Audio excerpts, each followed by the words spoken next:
திருச்செந்தூர் ஆவணி திருவிழாவோட சிறப்புகள் என்னன்னு தெரியுமா?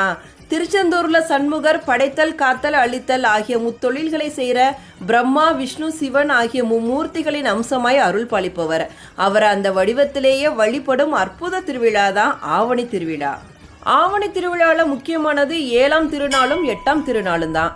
இந்த நாட்களில் தான் நம்ம தலைவர் சண்முகர் வெள்ளை சாத்தி, சிவப்பு சாத்தி, பச்சை சாத்தி என்னும் திருக்கோலத்துல காட்சி தருவார். சண்முகர் முழுக்க மும்மூர்த்திகளின் நிறங்களை ஒவ்வொன்றாக தாங்கி பிரம்மா, விஷ்ணு, சிவனாக காட்சி அருள்வதாக ஐதீகம். காக்கும் கடவுளான விஷ்ணுவின் கோலத்தில் பச்சை சாத்தியில் எழுந்தருளும் சண்முகரை தரிசித்தால் வேண்டும் வரங்கள் எல்லாம் கிடைக்கும் அப்படிங்கிறது பக்தர்களோட நம்பிக்கை.